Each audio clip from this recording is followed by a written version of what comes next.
खुशामदीद दोस्तों, राम राम सलाम। मैं हूं आपका भाई धर्मपाल मलिक। धर्मपाल मलिक यूट्यूब चैनल पर आप सबका स्वागत है।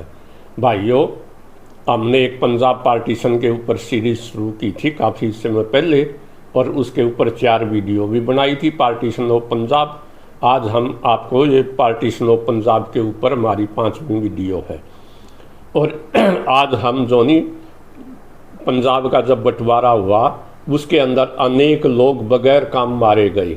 और जोनी टालबोट, हिस्टोरियन टालबोट ये लिखता है कि 21 लाख लोग अकेले पंजाब के अंदर मारे गए। 1 करोड़ 80 लाख लोगों के घर जोनी वो छूटे। और लेकिन आजकल के हिस्टोरियन तो लिखते हैं लगभग 2.5 करोड़ लोग जोनी उनके घर उजड़े थे और 1 लाख से ज़्यादा औरतों की इज्जत के ऊपर हाथ डाला गया था, उनका बलात्कार किया गया था। इसी प्रकार का एक कांड जो 25 अगस्त 1947 को शेखपुरा के अंदर हुआ था। शेखुपुरा ये उस समय ये वो ज़िला है जहाँ जो शेखू साहब ने, जहांगीर का नाम शेखू था क्योंकि वो मियाँ शेख एक संत होता था, फ़कीर, उसके आशीर्वाद से जो वो पैदा हुए थे। और उन्होंने जो एक स्थान बसाया, एक किला बसाया, बनाया, जिसके चारों तरफ शहर बस गया शेखुपुरा। और इसी शेखुपुरा ज़िले के अंदर ननकाना साहिब के अंदर गुरु नानक जी का जन्म हुआ था। और ये जो पंजाब के उस समय 5 डिवीज़न थे, जिसके अंदर एक लाहौर डिवीज़न था, जिसके अंदर 6 ज़िले थे। और जो ये जिसके अंदर 6 ज़िले थे, लाहौर, गुजरांवाला, शेखुपुरा, सियालकोट, अमृतसर, गुरदासपुर और लाहौर, ये 6 ज़िले थे। और इसी जो असली मारकाट इसी पंजाब के अंदर हुई थी, लाहौर के आसपास। और इसमें सिखों का बहुत ज़्यादा नुकसान हुआ था।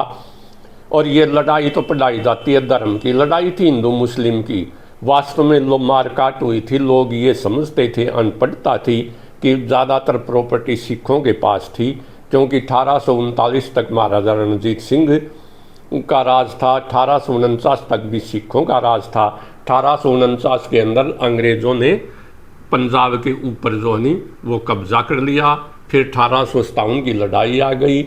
उसके अंदर जो सरदारों ने, जो सिखों ने जो अंग्रेज़ों का साथ दिया था मेजोरिटी में, इसलिए उनको अंग्रेज़ों ने भी दिल खोल कर जागीरें बांटी। और कुछ जागीरें जो महाराजा रणजीत सिंह के समय में दी गई थी, फिर अंग्रेज़ों ने उनकी दी।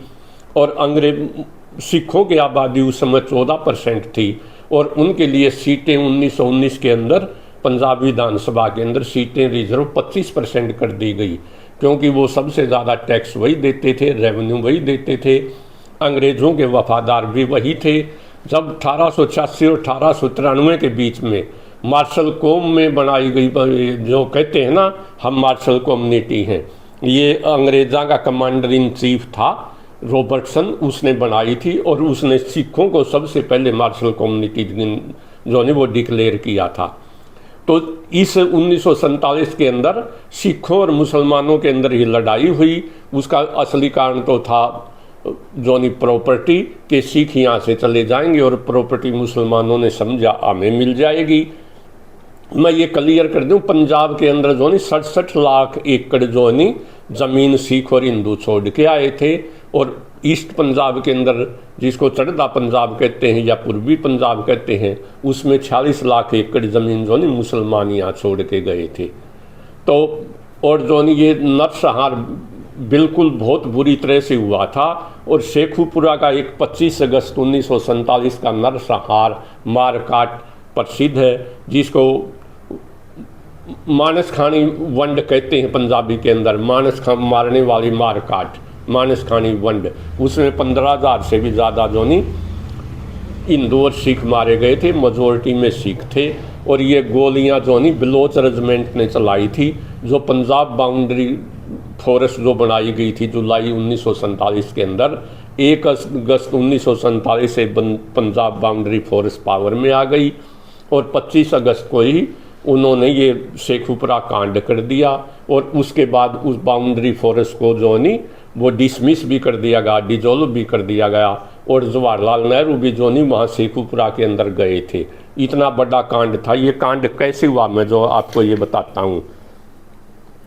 तो वास्तव में जो है ये कबीरदास जी एक जगह लिखते हैं कि कबीरदास जी कहते हैं, यह दुनिया पागल हो गई है, जब मैं सच बोलता हूँ तो मुझे मारने को दौड़ती है और जब मैं झूठ बोलता हूँ तो मुझ पर विश्वास करती है। ऐसा ही पागलपन 1947 के अंदर मैडनेस जोनी हमारे लोगों ने देखी है। 1947 की ट्रेजिडी हिंदुस्तान के पिछले 5000 साल में सबसे बड़ी ट्रेजिडी थी, जिसके अंदर सबसे बड़ी हिजरत हुई, लोगों को इधर से उधर जाना पड़ा, सबसे ज़्यादा लोग मारे गए और सबसे ज़्यादा जोनी औरतों की इज्जत के ऊपर हाथ डाला गया। लेकिन मज़े की बात यह है किसी को भी कोई सज़ा नहीं मिली, इसीलिए शायर लोग कह उठते हैं, तो इधर उधर की बात ना कर, पहले ये बता कि काफिला क्यों लूटा। मुझे रहजनों से गिला नहीं, मुझे उन लिटोरों से कोई शिकायत नहीं है, वो तो नासमझ थे। मुझे रहजनों से गिला नहीं, तेरी रहबरी का सवाल है। रहबर होता है नेता। उस समय के नेता कौन थे? मुसलमानों का नेता जोनी मोहम्मद अली जिन्ना था, जो बाबाए कौम बन गया, फादर ऑफ पाकिस्तान। जो महात्मा गांधी जी थे, जो फादर ऑफ इंडिया बन गए, राष्ट्रपिता बन गए, जिसने ये कहा था मेरी लाश के ऊपर जो नहीं वो देश के 2 टुकड़े हो गए। लेकिन देश के टुकड़े तो हो गई, और जो लाशें, जो 21 लाख लोगों की लाशें पड़ी थी, सड़ रही थी, उनको कोई दफनाने वाला भी नहीं था। वो लाशें चीख चीख कर पूछ रही थी कि हिंदुस्तान के 2 टुकड़े हो गए, लेकिन लाश के तो टुकड़े नहीं हुए, महात्मा गांधी जी के तो टुकड़े नहीं हुए। और उन लाशों को जो नहीं न कफन मिला न कब्र मिली। बहादुर शाह ने 1857 के जो नहीं जब क्रांतिकारियों को न कफन मिला और न कब्र मिली, तो उन्होंने एक शेर लिखा था। वो शेर था, वे दफन जो थे वे बेकफन, उन्हें रोता अब्रे बहार है। उनके लिए तो केवल ये बादल ही आंसू बहाते हैं, जिन बेचारों को न कब्र मिली और न कफन मिला। कि पढ़ते हैं फरिश्ते फातिया, ना निशान है ना मज़ार है। उन बेचारे लोगों का तो ना कोई निशान है ना मज़ार है, ना उनको कफन मिला ना उनको कब्र मिली। जिन लोगों ने कुर्बानियाँ दी, इन नेताओं ने बेकसूर लोगों को और बेवजह मरवा दिया, और किसी के ऊपर न कोई केस चला, इतने लाख लोग मारे गए। ये तो ऐसा था। अब मैं आपको बताता हूँ ये जो नहीं शेखुपुरा कांड था क्या। शेखुपुरा के अंदर जो नहीं शेखुपुरा 25 और 26 अगस्त को बलोच रेजिमेंट ने शेखपुरा में नरसंहार किया, और इसका परिणाम यह निकला कि पंजाब बाउंड्री फोर्स जो जुलाई 1947 में बनाई गई थी और 1 अगस्त 1947 से कार्य करना शुरू कर दिया था, उसे शेखपुरा नरसंहार के बाद ख़त्म कर दिया गया। ऐसा जो नहीं ये इश्तियाक मोमन लिखते हैं अपनी किताब पार्टीशन ऑफ पंजाब। इसके अंदर 15 पेज दिए गए हैं, 400 पेज उससे 425 से 438 तक दिए गए हैं। ये बिल्कुल साफ शब्दों में लेकर रखा शेखुपुरा। जो भाई डिटेल में पढ़ना चाहते हैं उन्हें ये किताब ज़रूर पढ़नी चाहिए। जो पार्टीशन के बारे में ज़्यादा जानना चाहते हैं उन्हें फ्रीडम एट मिडनाइट ये भी ज़रूर पढ़नी चाहिए कि आधी रात को आज़ादी मिली थी हमें 14 अगस्त और 15 अगस्त को, तो इसको भी ज़रूर पढ़ना चाहिए। इसके अंदर ये लिखते हैं फ्रीडम एट मिडनाइट के अंदर धर्म कोई झगड़ा ही नहीं था। जिन्ना जो है नहीं वो शराब भी पीता था, सुअर का मांस भी खाता था, और जिन्ना जो है नहीं न कभी उसने नमाज पढ़ी, न उसने कभी कुरान पढ़ी, न वो जुम्मे की नमाज पढ़ता था। वो तो सुपर अंग्रेज़ था, अंग्रेज़ों से भी बड़ा अंग्रेज़, और केवल कुर्सी की लड़ाई थी, बड़े बड़े लैंडलॉर्ड की लड़ाई थी, सरमाएदारों की लड़ाई थी, पूंजीपतियों की लड़ाई थी, व्यापारियों की लड़ाई थी। बहुत से लोग ये आरोप लगाते हैं मुसलमानों ने देश को तोड़ दिया, ये भी गलत है। मुस्लिम लीग को क्यों तोड़ा? क्योंकि मुसलमानों ने मुस्लिम लीग को वोट दिए। मैं ये स्पष्ट कर दूं, उस समय हिंदुस्तान के अंदर केवल 10% लोगों के वोट थे, 90% तो चाहे वो हिंदू थे चाहे मुसलमान थे, उन बेचारों को वोट ही नहीं थे, उनसे पूछा ही नहीं गया, कोई रेफरेंडम नहीं हुआ, कोई राय नहीं ली गई। केवल 10 आदमियों ने बैठ के, जिसके ऊपर पार्टीशन के ऊपर जवाहरलाल नेहरू के दस्तक हैं, मोहम्मद अली जिन्ना के हैं, माउंटबेटन के हैं, बैठ के और एक रेड क्लिफ नाम के वकील को बुलाया गया। माउंटबेटन जो है नहीं वो जवाहरलाल नेहरू की सिफारिश से उससे वो वायसराय बनाया गया, और जो था रेड क्लिफ था वो जिन्ना की चॉइस था, क्योंकि जिन्ना ने लंदन के अंदर वकालत की थी और वो वहाँ जो नहीं प्रॉपर्टी के मुकदमे लेता था। रेड क्लिफ एक वकील था, लेकिन उसने न कभी हिंदुस्तान देखा था, न हिंदुस्तान की कल्चर का फैसला था पता था, और सबसे बड़ी बात यह है उसे बहुत जल्दी ये फैसला करना था। अगर रेड क्लिफ को हिंदुस्तान की पंजाब की कल्चर का पता होता तो करतारपुर बॉर्डर जो हम देखते हैं, करतारपुर कॉरिडोर, आज करतारपुर हिंदुस्तान में होता, इसके बदले में कोई 4 गांव दूसरे दे देता हो पाकिस्तान को। तो मेरा कहने का मतलब ये है, उस समय महत्वपूर्ण बात यह है कि गुरु नानक जी का जन्म ननकाना साहब के अंदर हुआ था और ये स्थान शेखुपुरा जिला में पड़ता है। शेखुपुरा की आबादी कुल जोनी 8,25,508 थी। इसमें 6,41,438 मुसलमान थे जो 73.62% थे। सिख 1,06,706 थे जिनकी आबादी 18.85% थी, और हिंदू और दलित 17,7740 थे जिनकी आबादी 9.12% थी। शेखपुरा पाकिस्तान के हिस्से में चला गया था, परंतु सिखों ने फिर भी वहीं रहने का फैसला लिया। दिनांक 25 अगस्त को फौज और पुलिस ने मुसलमानों को भड़काया कि पूर्वी पंजाब से रेफ्यूजी आना शुरू हो गए, अतः सिखों को भगाओ। डीसी शेखपुरा था वो अंग्रेज था। नोट करने वाली बात है, अंग्रेज कहते हैं चले गए और अंग्रेज ही यहाँ पर डीसी रहे उसी पाकिस्तान के अंदर। ये बात ये सिद्ध करती है कि जिन अंग्रेजों का कितना बड़ा पिट्ठू था। डीसी शेखपुरा, इस कार्य में डीसी शेखपुरा जो CH डिजने भी शामिल था, जिसने पाकिस्तान में रहने का फैसला कर लिया था और वह सोम नरसंहार के षड्यंत्र में शामिल था। उसने 24 अगस्त को साय 6 बजे से सुबह 6 बजे तक कर्फ्यू भी लगा दिया था। 25 अगस्त को मुसलमानों ने सिख और हिंदुओं के घरों में आग लगानी शुरू कर दी। लोग घरों से भागने लगे तो भागते हुए लोगों पर पुलिस और फौज ने गोलियां दागनी शुरू कर दी। लोग भागकर आत्मा सिंह राइस मिल के अंदर इकट्ठे हो गए। मिल था एक चावल मिल, आत्मा सिंह राइस मिल। लोग उसके अंदर इकट्ठा होने शुरू हो गए।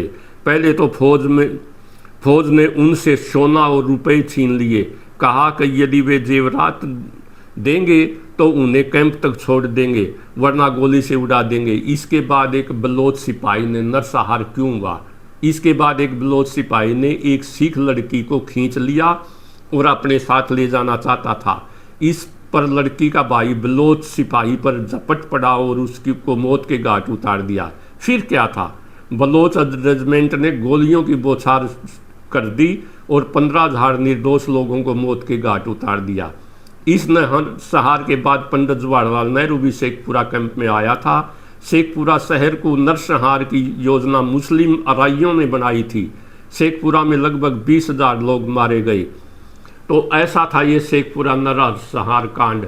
तो लोगों को बगैर किसी काम के लूट लिया गया, घर बार छुड़वा दिए गए, और जोहनी लेकिन मिला क्या जिस उद्देश्य के लिए पाकिस्तान बना था, जिन्ना साहब ये कहते थे मक्का और मदीना यहीं पाकिस्तान में ही बना देंगे, इस्लामिक राज हो, इस्लामिक स्टेट तो बन गई, क्या इस्लामिक सुविधाएं मिली? क्या जो पैगंबर साहब के राज में सुविधाएं थी या हिंदुओं के राम राज में सुविधाएं थी वो मिली लोगों को? आम लोगों को कुछ नहीं मिला। सिर्फ ये ट्रांसफर ऑफ पावर था। गोरे अंग्रेज चले गए और काले अंग्रेज जो नहीं वो आ गए, और इसे ही ट्रांसफर ऑफ पावर कहते हैं। ये झूठी आज़ादी थी, असली आज़ादी नहीं थी। आपने एक कहानी, हम बचपन में एक कहानी सुना करते थे, 2 बिल्ली और एक बंदर। आज भी एक बूढ़ा बंदर 2 जोनी काली बिल्लियों को आपस के अंदर लड़ा रहा है। कभी मुनीर साहब कह देते हैं हिंदू आपको खा जाएंगे, इस्लाम खतरे में है, जबकि पाकिस्तान में 2% मुश्किल से हिंदू हैं, 98% मुसलमान हैं, लेकिन वो 2% 98% को खा जाएंगे। इसी तरह इंडिया के अंदर नारा लगाया जाता है हिंदुइज्म खतरे में है। मुसलमान 14% हैं, हिंदू 80-82% हैं। उन्हीं का चीफ ऑफ दी, हिंदुओं का chief of the army staff है, प्राइम मिनिस्टर है, लेकिन इस हिंदू खतरे में है। तो भाइयों, वास्तव में ये कुर्सी के झगड़े हैं, ये धर्म के झगड़े नहीं हैं। इसलिए जहाँ भी हो हिंदू और मुस्लिम जो नहीं, उन लोगों को प्यार से रहना चाहिए। एक उस्ताद दामन हुए हैं लाहौर के, वो बहुत बड़े शायर थे पंजाबी के। कांग्रेस 1947 से पहले वो जो नहीं अंग्रेज़ों ने उनको कैद के अंदर डाला। 1947 में जो नहीं मुसलमान होते हुए मुसलमानों ने उनकी दर्जी की दुकान थी, उस दुकान को आग लगा दी, उनकी बीबी और छोटी बेटी को लूट कर ले गए, उनकी इज्जत के साथ खिलवाड़ किया और फिर उनको मौत के घाट उतार दिया गया। अयूब खान के शासन में भी उस्ताद दामन ने जो नहीं एक कविता सुना दी थी, पाकिस्तान दी मौजा ही मौजा, चारों पास से फौजा ही फौजा, तो उनको फिर जेल के अंदर ठोका गया। भुट्टो को साहब के समय में फिर उन्हें जेल में ठोका गया, क्योंकि वो दमन के खिलाफ हमेशा बोलते रहते थे। यहाँ तक कि जीवाला के समय भी उनको जेल के अंदर ठोका गया। वो अपने जीवन में 17 बार जेलें गए इसी प्रकार से, क्योंकि वो जो नहीं वो ये कहते थे न हिंदू बुरा है न मुसलमान बुरा, ये इस्लाम और जो नहीं हिंदू का कोई झगड़ा ही नहीं है, झगड़ा वास्तव में प्रॉपर्टी का है। और वो उस्ताद दामन एक जगह कहते हैं, ना ही बागी दी अटारी नाल कोई टक्कर, ना ही गीता नाल कुरान दी है, ना ही कुफर और इस्लाम का कोई झगड़ा, बस गल सारी नफ़े और नुकसान दी है। भाइयों, ये प्रॉपर्टी के कुर्सी के झगड़े हैं, धर्म के झगड़े नहीं हैं। इसलिए हमें आपस में भाईचारे से रहना चाहिए। और जो नहीं डॉक्टर अम्बेडकर एक बात कहते हैं कि जो नहीं एजुकेशन, ऑर्गेनाइजेशन और स्ट्रगल, वह पढ़ो फिर संगठन बनाओ और फिर संघर्ष करो। जो नहीं ये खुशवंत सिंह, जो नहीं सरदार खुशवंत सिंह की, ये मैं आजकल उनकी ऑटोबायोग्राफी पढ़ रहा हूँ, वो इसके अंदर साफ शब्दों में लिखते हैं कि मैं लाहौर के अंदर वकील था। 30 अक्टूबर 1938 को मेरी दिल्ली में शादी हुई थी और जो है नी मेरे शादी के अंदर जिन्ना साहब खुद आए थे और जिन्ना साहब ने 47 में मेरे पिताजी को फ़ोन किया था, उसे कहे लाहौर में रहे, मैं उसको जो नहीं लाहौर हाई कोर्ट का जज बनाऊंगा। लेकिन मैं जो नहीं परिस्थितियों बस और मुझे वकालत के पेशे में कोई ज़्यादा रुचि भी नहीं थी, इसलिए मैं दिल्ली के अंदर आ गया। तो जब जो नहीं जिन्ना साहब ये कहते हैं कि आपको हाई कोर्ट का जज बनाया जाएगा एक सिख को 1947 के बाद, फिर ये धर्म की लड़ाई कैसे थी मुझे तो समझ में आती नहीं। बाकी ठीक है, और इसका इलाज केवल लोगों पढ़ा करो, अच्छी किताबें पढ़ा करो, तभी आपको सच्चाई का पता लगेगा। ये थी मोटी मोटी बातें। तो भाइयों, आपको ये वीडियो पसंद आए तो इसे शेयर करना, चैनल को सब्सक्राइब करना। जय हिंद भाइयों, जय हरियाणा और जय हरियाणवी।